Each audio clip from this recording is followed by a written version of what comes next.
नमस्कार, बहुत स्वागत आपका हिंदी खबर में। मैं हूं आपके साथ सुनील सिंह पौरुष और आप देख रहे हैं news room live. News room live में सबसे पहले बात होगी पेपर लीक मामले को लेकर। दोनों सदनों में जमकर हंगामा हुआ, जमकर बवाल हुआ। रिपोर्ट देखिए। नीट पेपर लीक मुद्दे को लेकर सड़क से संसद तक संग्राम मचा हुआ है। संसद सत्र के 5वें दिन राष्ट्रपति के अभिभाषण पर धन्यवाद प्रस्ताव पर चर्चा की शुरुआत हुई, लेकिन कार्यवाही शुरू होने के 15 मिनट में ही संसद की कार्यवाही को स्थगित कर दिया गया था।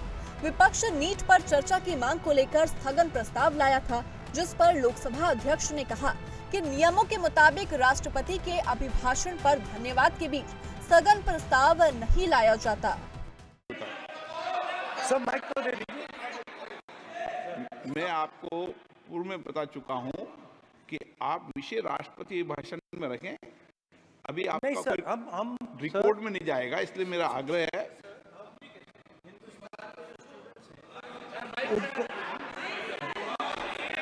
हिंदुस्तान के जो स्टूडेंट्स हैं उनको हम जॉइंट मैसेज देना चाहते थे। हाँ दें आप। सुनिए जॉइंट मैसेज देना चाहते थे ऑपोजिशन और सरकार के साइड से कि इस मुद्दे को हम जरूरी मानते हैं, और इसीलिए हमने सोचा था कि आज स्टूडेंट्स की रिस्पेक्ट करने के लिए हम नीट पर डिस्कशन करें। ठीक है, आप डेडिकेटेड डिस्कशन। अब बात यह है कि दो फोर्सेस हैं, एक तरफ। वहीं संसद में जाने से पहले राहुल गांधी ने कहा कि प्रधानमंत्री नरेंद्र मोदी से संसद में नीट मुद्दे पर सम्मानजनक सार्थक चर्चा कराने का आग्रह करता हूं, क्योंकि ये देश के युवाओं से जुड़ा मुद्दा है। ऑपोजिशन के जो फ्लोर लीडर्स हैं सबकी मीटिंग हुई और यूनानिमस था कि आज हमें नीट का जो इशू है उस पर डिस्कशन चाहिए। हिंदुस्तान के स्टूडेंट्स से मैं कहना चाहता हूं, ये आपका इशू है और हम सबको लगता है, इंडिया गठबंधन को लगता है कि आज सबसे जरूरी बात आपकी है, क्योंकि आप हिंदुस्तान के भविष्य हो। तो हमें लगा कि यहाँ पे पार्लियामेंट हाउस में नीट पे डिस्कशन हो और उसके बाद प्रेसिडेंट्स एड्रेस हो पाए। और मैं रिक्वेस्ट करता हूँ प्रधानमंत्री जी को कि ये युवाओं की इशू है और अच्छी तरह प्यार से डिस्कशन होना चाहिए, रिस्पेक्टफुली डिस्कशन होना चाहिए। हम रिस्पेक्टफुली करेंगे, आप भी डिस्कशन में ज्वाइन कीजिए, आप भी भाग लीजिए और रिस्पेक्टफुली, क्योंकि ये युवाओं का मामला है। तो हम चाहते हैं युवाओं को मैसेज मिले, घबराए हुए हैं, उनको ये नहीं मालूम कि क्या होने वाला है नीट में। तो पार्लियामेंट से मैसेज जाना चाहिए, उनको भरोसा मिलना चाहिए कि हिंदुस्तान की सरकार और हिंदुस्तान का ऑपोजिशन एक साथ मिलकर स्टूडेंट्स की बात कर रहा है। राज्यसभा में भी धन्यवाद प्रस्ताव पर चर्चा की शुरुआत बीजेपी नेता सुधांशु त्रिवेदी ने की, लेकिन विपक्ष ने यहाँ भी नीट मुद्दे को लेकर हंगामा किया, जिसके बाद राज्यसभा की कार्यवाही को भी दोपहर 12 बजे तक के लिए स्थगित कर दिया गया। स्पेसिफिक केसेस आते हैं तब आपके कंसेंट लेकर, आपको मनवा कर, आपके दिल को छूने तक हम ये बात करेंगे। उसी लिए ये 267 है, नहीं तो इसका 267 रखने का माने क्या है? जब लोग देश में परेशानी होती है, आज स्टूडेंट्स बहुत परेशान है। नीट का एग्जामिनेशन बार 7 साल में 70 बार पेपर लीक होता है। तो क्या है? 12 बजे जब लोकसभा की कार्यवाही फिर शुरू की गई, तो विपक्ष ने फिर से नीट मामले पर हंगामा शुरू कर दिया, जिसके बाद लोकसभा की कार्यवाही सोमवार तक के लिए स्थगित कर दी गई। संसद से पहले भी विपक्ष इस मुद्दे को लेकर सड़कों पर उतर चुका है और सरकार को घेरते हुए नजर आया। भारतीय युवा कांग्रेस ने नीट यूजी परीक्षा में कथित धांधली और अग्निवीर योजना के खिलाफ जंतर मंतर पर प्रदर्शन किया। प्रदर्शनकारियों ने संसद घेराव की भी कोशिश की। प्रदर्शनकारी जैसे ही संसद की तरफ जंतर मंतर से आगे बढ़े, वैसे ही दिल्ली पुलिस ने उन्हें बैरिकेडिंग कर रोकने का प्रयास किया। प्रदर्शनकारियों ने इसका विरोध किया। वो केंद्रीय शिक्षा मंत्री धर्मेंद्र प्रधान से इस्तीफे की मांग कर रहे थे। प्रदर्शनकारियों ने बताया कि नीट यूजी परीक्षा धांधली ने 24 लाख युवा छात्रों के भविष्य को अंधेरे की तरफ धकेल दिया है, जो कि अत्यंत महत्वपूर्ण और चिंताजनक स्थिति है। 18वीं लोकसभा के पहले सत्र के 5वें दिन संसद में नीट पेपर लीक के मुद्दे पर जोरदार हंगामा देखने को मिला। राष्ट्रपति के अभिभाषण पर चर्चा होने वाली थी, लेकिन उससे पहले विपक्षी दलों ने नियम 297 के तहत नीट मामले पर चर्चा की मांग कर दी। विपक्षी दलों में कांग्रेस, समाजवादी पार्टी और आम आदमी पार्टी के सांसदों ने ये मांग उठाई। अब देखना होगा कि विपक्ष इस मुद्दे पर सरकार को कितना घेर पाता है। ब्यूरो रिपोर्ट, हिंदी खबर। तो नीट मामले को लेकर लगातार चर्चाएं बनी हुई हैं। इसको लेकर अब सदन में भी हंगामा देखने को मिल रहा है। एक ओर जहां राहुल गांधी ने नीट मामले को लेकर बहस की मांग की, तो वहीं इसके बाद हंगामा शुरू हो गया। और नीट मामले को लेकर अभी भी ये तय नहीं है कि आखिरकार इसमें बड़े मगरमच्छ हैं कौन, क्योंकि संजीव मुखिया जिसका नाम आ रहा है वो भी अभी जांच एजेंसियों की गिरफ्त से दूर है। कुल मिलाकर ये कि इसका मास्टरमाइंड, इसका सरगना आखिरकार कब गिरफ्त में होगा, ये बड़ा सवाल है। ये रिपोर्ट देखिए।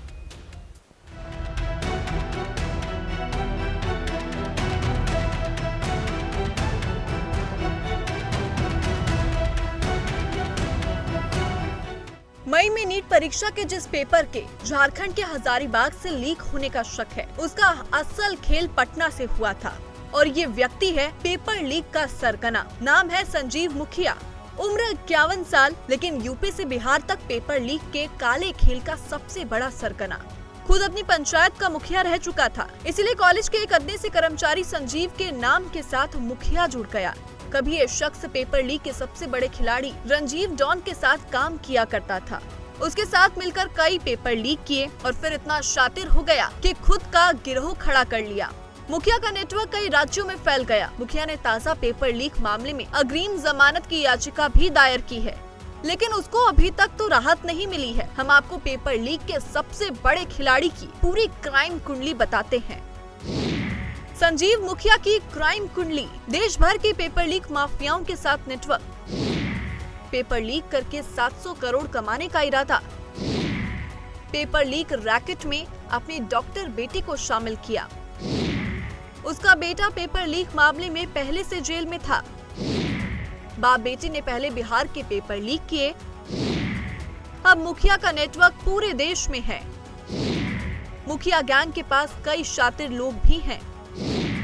बॉक्स तोड़कर पेपर निकालने में माहिर है गैंग। लेकिन अब ये मुखिया और गिरोह भारत लेवल पर पेपर लीक करने लगा है। पहली बार बीपीएससी का पेपर लीक हुआ था। इसमें भी भागीदारी सामने आई थी। जिस गाड़ी से पेपर जा रहा था उसी गाड़ी को पकड़ लिया था। चलती गाड़ी में पेपर निकाल लिया और उस गाड़ी के साथ ही इन लोगों ने खेला शुरू कर दिया। गाड़ी में पेपर बदल दिया गया। पेपर पूरी तरह से सील था, लेकिन बाप बेटे इस मामले में महारत हासिल करके बैठे थे, इसीलिए पेपर बदल डाला। 3 पेपर लीक, सरगना 1 मुखिया। नीट यूजी, टीचर परीक्षा, सिपाही परीक्षा, इन तीनों पेपर लीक मामले में एक नाम ही सामने आया। वो नाम है संजीव मुखिया। 2016 में पहली बार संजीव मुखिया को गिरफ्तार किया गया। हालांकि वो दावा करता है कि उसका काम करने का तरीका ऐसा है कि उसकी गिरफ्तारी हो ही नहीं सकती। एक थ्योरी ये भी है कि सियासत का चस्का ही मुखिया को ले डूबा। पहले उसने मुखिया का चुनाव लड़ा और इत्तेफाक ऐसा कि जीत भी गया। अब यही से उसकी हसरतें भी बढ़ गई। उसकी पत्नी एलजेपी के टिकट पर विधानसभा का चुनाव लड़ चुकी है। मुखिया का काम का तरीका, ब्लूटूथ के जरिए काम करता था मुखिया। ब्लूटूथ खरीदने के लिए दिल्ली आता था। दिल्ली एनसीआर तक मुखिया गैंग के तार। मुखिया और उसका बेटा अब बड़े king pin. Uttar Pradesh paper भर्ती लीक के सबसे बड़े मास्टरमाइंड रवि अत्री का गैंग भी संजीव मुखिया से जुड़ा हुआ था। संजीव मुखिया का गैंग ही सील बंद पेपर बॉक्स तोड़ने में माहिर है। ब्यूरो रिपोर्ट, हिंदी खबर। यहाँ तो चर्चा मुखिया से आगे और भी है। उत्तर प्रदेश से बिहार और बिहार से 5 राज्यों से होती हुई ये चर्चा नीट मामले को लेकर ये पहुंच चुकी है देश की सबसे बड़ी पंचायत यानी कि संसद भवन के अंदर। नई सरकार बनने के बाद पहला सत्र जब आहूत हुआ तो उसमें नीट मामला ही गूंजता नजर आ रहा है। इस रिपोर्ट में देखिए आगे की कड़ियां।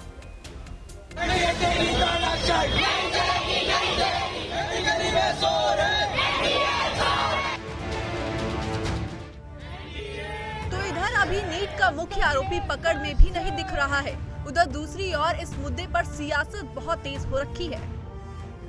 संसद के पहले सत्र में इन दिनों नीट पर चर्चाएं काफी हो रही हैं। इंडी ब्लॉक के नेता लगातार इस पर चर्चा कर रहे हैं, तो बीजेपी भी जवाब देने से पीछे नहीं हट रही है, लेकिन फिर भी दोनों के बीच जुबानी तकरार काफी है। उनको मानना चाहिए ना, लेना। उन्होंने नीट के बारे में भी बात की थी, नीट पे भी बहस करे, अपोजिशन किसी भी मुद्दे पर बहस करे, जो भी मुद्दे थे उसमें, तो बट ऐसे नहीं होता है। हमें this is not done to me. देखिए, हम लोग अपनी मांगों पे अड़े हुए हैं। हम लोग जो देश के बच्चों के भविष्य के साथ जो ये सरकार खिलवाड़ कर रही है, हम लोग उनके साथ हैं और चाहते हैं कि नीट के ऊपर सदन के अंदर चर्चा हो। देखिए, एक दुर्भाग्यपूर्ण घटना है, दुखद घटना है, बहुत लोग उसमें घायल हुए हैं और अभी अभी जानकारी मिली कि एक व्यक्ति की मृत्यु भी हुई है। तो इस तरह की घटना ना घटे, जल्दीबाजी में कोई काम ना करे। हालांकि बीजेपी का कहना है कि वो इस मुद्दे पर बात करने के लिए तैयार है, लेकिन बात को रखने का तरीका भी शालीन होना चाहिए। जबकि विपक्ष का कहना है कि छात्रों के भविष्य के साथ खिलवाड़ का काम हो रहा है।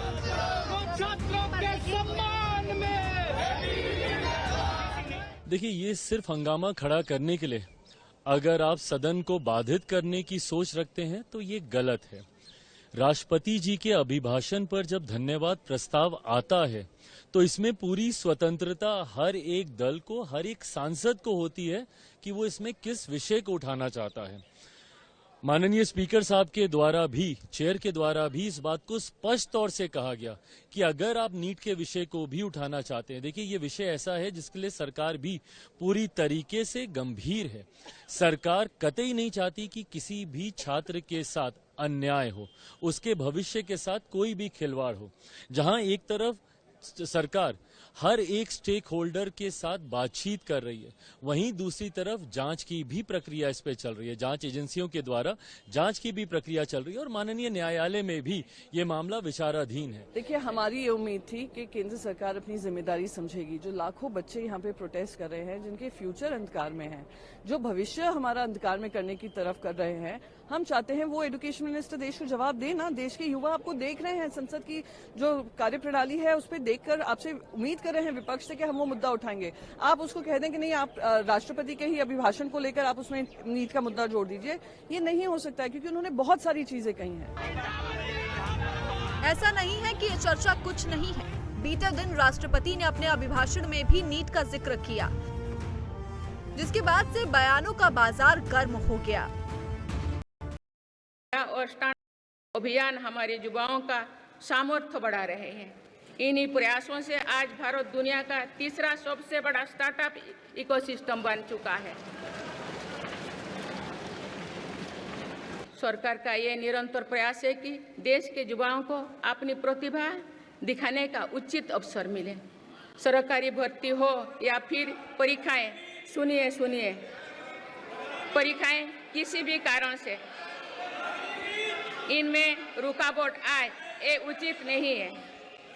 इनमें शुचिता और पारदर्शिता बहुत जरूरी है।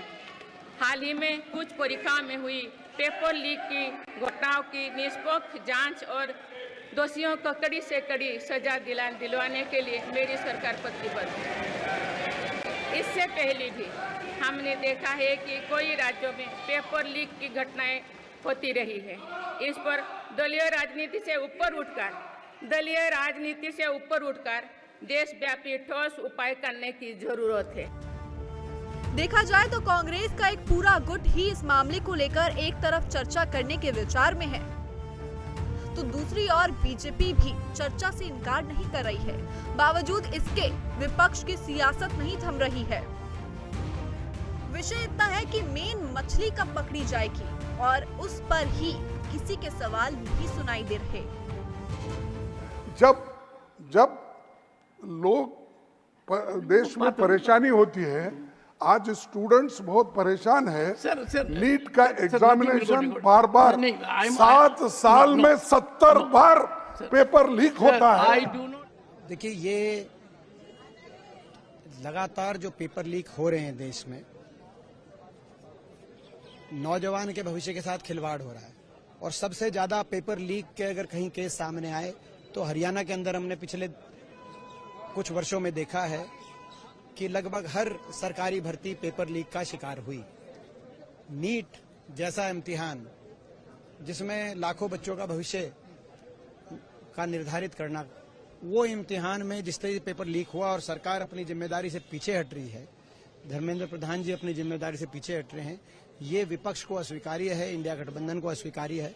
और इसी को लेकर हम एक चर्चा लेके आए थे और जो राहुल जी ने जो बात कही कि सब मिलकर इस पे एक दृष्टिकोण रखें।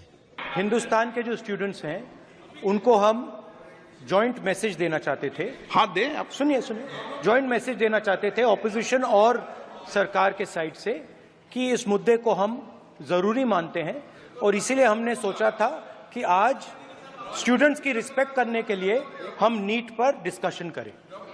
ठीक है, आप डेडिकेटेड डिस्कशन। अब बात यह है कि दो फोर्सेस हैं, एक तरफ देखिए ये उनकी गलती है, मैं बोल सकता हूँ चेयरमैन साहब की। मैंने हाथ उठा रहा था, 10 मिनट हाथ उठाते खड़ा रहा और बैठे जगह भी मैं अपने जो पार्लियामेंट्री रूल्स होते हैं उसको ऑब्जर्व किया, लेकिन उन्होंने हमारे तरफ देखा ही नहीं। उस वक्त मुझे अंदर जाकर उनका ध्यान खींचने के लिए मैं अंदर गया, लेकिन फिर भी वो उधर देख रहे नहीं थे।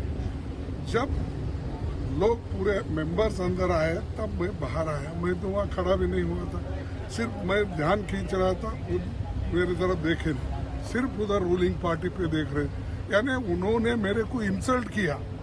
कभी भी हाथ उठाते जब उसको देखकर रूल्स के मुताबिक मैं ध्यान खींचता हूँ तो वो मेरे तरफ देखना चाहिए, उसके बजाय मेरे तरफ पर्पसली मुझे इग्नोर करने के लिए, इंसल्ट करने के लिए उन्होंने वैसा किया। तो मेरे को क्या बचता है, तो उनका ध्यान खींचने के लिए या तो अंदर जाना पड़ेगा या ठहरे जगह ही बहुत जोर जोर से चिल्लाना पड़ता था। हालांकि वही देखा जाए तो सरकार की ओर से भी इस मामले पर बयान आ रहे हैं और बयान भी मिलते जुलते एक ही बात की तस्दीक कर रहे हैं कि सरकार नीट पर खुलकर बात करेगी। यही बात शिक्षा मंत्री धर्मेंद्र प्रधान ने भी रखी।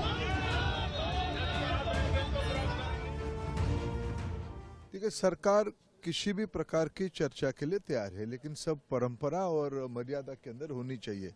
जब कल परम आदरणीय राष्ट्रपति महोदया जी ने अपने प्रारंभिक भाषण में परीक्षा के ऊपर खुद ही एड्रेस किया, ये सरकार की इंटेंशन को प्रतीत करती है कि हम कोई भी विषय को सामना करने के लिए प्रस्तुत है, जो तथ्य हम समाज में रखना चाहते हैं। अगर आज प्रतिपक्ष धन्यवाद प्रस्ताव पे चर्चा करते हुए, जिसको दोनों सदनों के अध्यक्ष ने उनको यही परंपरा की याद दिलाई कि राष्ट्रपति अभिभाषण के उपरांत जो धन्यवाद प्रस्ताव होती है, उस समय में कोई आर्जनमेंट मोशन वगैरह, स्थगन आदेश वगैरह का कोई उसका परंपरा इस हाउस में नहीं है। जब राष्ट्रपति जी ने खुद परीक्षा को उल्लेख किया है, आप उसको धन्यवाद प्रस्ताव में बोलते हुए आप आपकी मत रखो, आपको जो कहना है, जो आलोचना करना है, जो सुझाव देना है रखो। हम तो प्रारंभिक दिनों से कहते हैं कि हमारी दायित्व, सरकार की दायित्व देश की नौजवानों की प्रति है, देश के विद्यार्थियों की प्रति है। हम सारा विषय स्पष्टता के साथ आप लोगों के माध्यम से देश के सामने रखे हैं, आज भी सदन में रखना चाहते हैं। आज तो जब मैं लोकसभा में था, जब प्रतिपक्ष उस विषय पे अपने बातों पे रहे, स्पीकर महोदय ने कहा कि तब आप चर्चा नहीं चाहते हो, हम तो आपको चर्चा करने के लिए अवसर दे रहे हैं, सरकार अपना पक्ष रखने के लिए प्रस्तुत है। जब आप चर्चा से भागते हो, सरकार अपना पक्ष रखने के लिए प्रस्तुत है, तो कंफ्यूजन किस बात की है? मैं विद्यार्थियों को आश्वस्त करना चाहता हूं, देशवासियों को आश्वस्त करना चाहता हूं, कड़ी से कड़ी कार्रवाई हम करने वाले हैं। वो सारे कार्यक्रम शुरू हो गई है, सीबीआई की घास गिरने वाला है। जो भी लोग हैं उसकी तह तक हम किसी को भी नहीं छोड़ेंगे। आगे परीक्षा की संस्कार और सुधार के लिए एक विश्वसनीय उच्च स्तरीय समिति भी बनाई दी गई राधाकृष्णन जी के नेतृत्व में, इसरो की पूर्व चेयरमैन की अध्यक्षता में। जो परीक्षाओं की विसंगति आई है, जल्द ही उन लोगों की उस सारे परीक्षा की डेट भी एनटीए घोषित कर देगा। यानी ये तो है, नीट पर न्याय से ज्यादा नीट पर 3-5 का खेल चल रहा है। मतलब कि 5 राज्यों में 27 गिरफ्तारी के बावजूद मुख्य आरोपी पकड़ से दूर है। मगर सवाल हो रहा है कि एनटीए की विश्वसनीयता पर।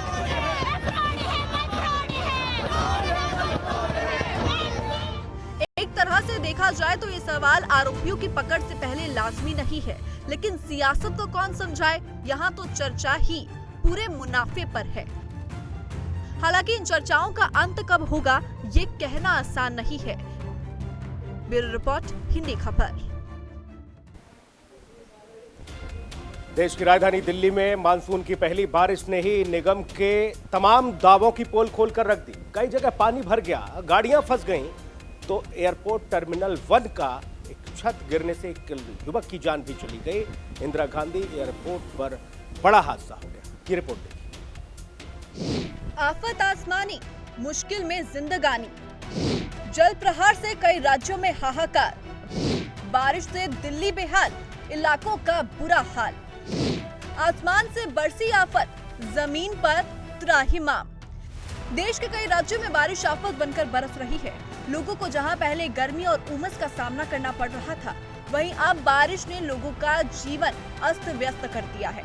आसमान से बरस रही आफत से जमीन पर त्राहिमाम मचा हुआ है। दिल्ली एनसीआर में बारिश से सड़कें तालाब बन गई है।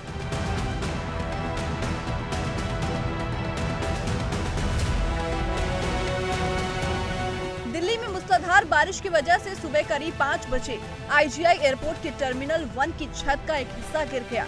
इसकी चपेट में कई टैक्सियां और कारें आ गई। छत का हिस्सा गिरने से बड़ा हादसा हो गया। हादसे के बाद नागरिक उड्डयन मंत्रालय राम मोहन नायडू ने एक्स पर पोस्ट कर बताया कि राहत और बचाव कार्य जारी है और घायलों को अस्पताल में भर्ती कराया गया है। वहीं इस हादसे की जांच के लिए टीम का गठन भी किया गया है। बारिश ने लोगों की रफ्तार पर ब्रेक लगा दी है। सड़कों पर जल भराव हो गया है। प्री मानसून बारिश की वजह से कई गाड़ियां पानी में ही फंस गई है। तेज हवा की वजह से कई जगह पेड़ भी गिरे हैं। देर रात बारिश से सड़कों पर लंबा ट्रैफिक जाम भी लग गया है।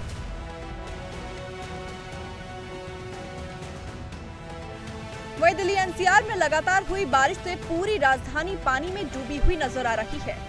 सीजन की पहली भारी बारिश के बाद सड़क पर लोग नाव चलाते हुए भी दिखे। बीजेपी पार्षद रविंदर सिंह नेगी ने दिल्ली सरकार के खिलाफ सांकेतिक विरोध के तौर पर भीषण जल भराव के बीच हवा वाली नाव तैराकी। बीजेपी पार्षद रविंदर सिंह ने सरकार पर हमला बोलते हुए कहा कि सभी पीडब्ल्यूडी वाले ओवरफ्लो हो रहे हैं। मॉनसून से पहले इनकी सफाई नहीं करवाई गई, इससे जल भराव हो गया है। विनोद नगर पूरी तरह से पानी पानी हो गया है। मौसम विभाग के मुताबिक दिल्ली, हरियाणा और चंडीगढ़ में मॉनसून 27 से 30 जून तक एंट्री ले सकता है। मॉनसून 3 जुलाई तक दिल्ली को पूरी तरह कवर कर लेगा। 5 से 8 जुलाई तक हरियाणा, पंजाब, चंडीगढ़ और राजस्थान पूरी तरह से कवर हो जाएंगे। मौसम विभाग का अनुमान है कि जून में मॉनसून सामान्य से कम यानी 92% लंबी अवधि के औसत से कम रहेगा।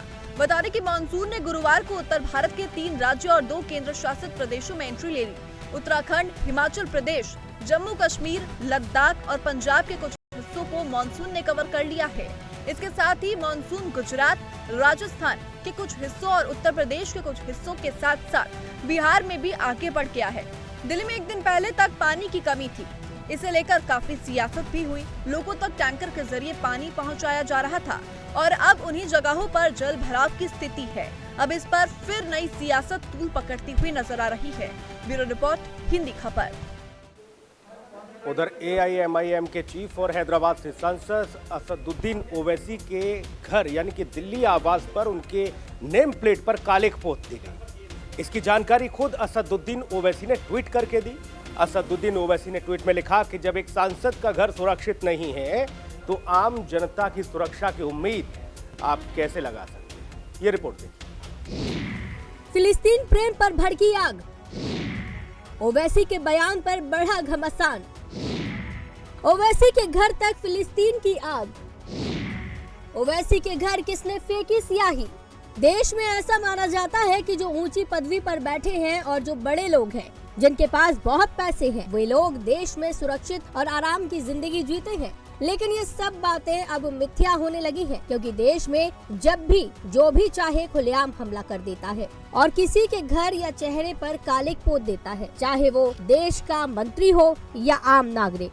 और हम ये सब इसलिए कह रहे हैं क्योंकि बीती रात दिल्ली में स्थित AIMIM चीफ अजदुद्दीन ओवैसी के घर पर कुछ अज्ञात लोगों ने स्याही फेंकी है। बताया जा रहा है कि आरोपी ओवैसी के जय फिलिस्तीन वाले नारे से खफा थे। इसी वजह से देर रात आरोपियों ने काली स्याही ओवैसी के घर फेंक दी। इस घटना पर खुद ओवैसी की प्रतिक्रिया सामने आई है और उन्होंने इस घटना पर जोर देकर कहा है कि उनके दिल्ली आवास पर कई बार हमले हो चुके हैं, लेकिन इस तरह की घटना से शासन प्रशासन पर सवाल उठने लगते हैं। जब देश का भविष्य तय करने वाले ही देश में सुरक्षित नहीं है, उनके घर सुरक्षित नहीं है, तो आम नागरिक की सुरक्षा कैसे की जाएगी? देखिए, मेरे घर पर ये पहली मर्तबा नहीं हुआ है। ये कम से कम 10 से 15 मर्तबा इस तरह के वाक़यात हो चुके हैं और ये इसलिए हो रहा है क्योंकि देश में जो नरेंद्र मोदी की सरकार है और खुद प्रधानमंत्री इस तरह के लोगों को रेडिकलाइज कर चुके हैं। जब प्रधानमंत्री खुद कहते हैं कि घुसपैठी है मुसलमान और इनके कपड़े देखकर पहचानो, तो इन लोगों को हिम्मत मिलती है। ये एम्बोल्डन हो चुके हैं और इनको लगता है कि जब तक मोदी सरकार है हम कुछ भी कर सकते हैं। वहीं अजदुद्दीन ओवैसी ने पुलिस प्रशासन पर भी लापरवाही का आरोप लगाते हुए कहा कि जब पुलिस वालों को घटना में पूछा जाता है तो पुलिस वाले कहते हैं कि ये कभी कभी हो जाता है। अफसोस ये है कि जो दिल्ली पुलिस के हेडक्वार्टर के सामने मेरा घर है, इलेक्शन कमीशन ऑफ इंडिया मेरे पड़ोसी हैं, और उसके बावजूद भी एक शख्स आकर इंस्टाग्राम पे जो प्राइम मिनिस्टर का DM लगाता है वो वीडियो बनाकर कहता है कि ये घर ओवैसी का है, और उसके 10-15 मिनट के बाद ये लोग आते हैं। तो अब पुलिस खुद अगर इनको पकड़ना नहीं चाहती है तो फिर हम क्या करेंगे? भाई सरकार आपकी, पुलिस आपकी, मेरे घर के सामने एक नहीं बल्कि 100 CCTV कैमरा लगे हुए हैं, और जो पुलिस ऑफिसर मेरे पास आते हैं वो मुझसे कहते हैं हाँ सर कभी कभी हो जाता है। तो अब ये कभी कभी हो नहीं हो रहा है। अगर किस दिन कभी कुछ बड़ा वाक़या हो जाएगा तो फिर उस वक्त क्या बोलेंगे लोग? मामले पर ओवैसी ने क्या कहा? अज्ञात उपद्रवियों ने मेरे घर पर काली स्याही से तोड़फोड़ की, मेरे दिल्ली आवास को कई बार निशाना बनाया, दिल्ली पुलिस अधिकारियों की नाक के नीचे ये सब हुआ। पुलिस अधिकारियों से पूछा तो मामले में असहायता व्यक्त की। ये सब अमित शाह की निगरानी में हो रहा। ओम बिरला बताएं सांसदों की सुरक्षा की गारंटी होगी या नहीं? सावरकर प्रकार के कायर पूर्णता व्यवहार को रोके, मेरा सामना करने के लिए पर्याप्त पुरुष बने, स्याही या पत्थर फेंकने के बाद भागना मत। वहीं चलिए आपको ये भी बता दें कि ओवैसी के घर पर स्याही क्यों फेंकी गई और ये विवाद इतना बढ़ा कैसे। पूरा विवाद क्या है? AIMIM चीफ अजदुद्दीन ओवैसी ने संसद में शपथ ली। ओवैसी की तरफ से जय फिलिस्तीन का नारा लगाया गया। ओवैसी के फिलिस्तीन वाले बयान को संसद रिकॉर्ड से हटाया गया। राष्ट्रपति द्रौपदी मुर्मू तक बात पहुंच गई थी। एडवोकेट हरिशंकर ने शिकायत की थी। ओवैसी के घर पर फेंकी गई काली स्याही से सियासत गर्मा गई है। साथ ही ओवैसी ने इस घटना का जिम्मेदार अमित शाह को बताया है। हालांकि स्याही फेंकने वालों ने स्याही क्यों फेंकी है इस बारे में वीडियो के जरिए बता दिया है। भाई ये काम हमने करा है और देश के जितने भी यूथ हैं 140 करोड़ लोगों को इस काम को करना चाहिए। तो भारत माता की जय ना बोले, इनके ऊपर सख्त कार्रवाई होनी चाहिए। लेकिन सवाल ये है कि अगर एक सांसद के घर पर इस तरह के हमले हो सकते हैं तो आम जनता की सुरक्षा का क्या होगा? ब्यूरो रिपोर्ट, हिंदी खबर। और इस रिपोर्ट के साथ न्यूज रूम लाइव में आज के लिए इतना ही। खबरें लगातार जारी हैं, आप बने रहिए हिंदी खबर के साथ।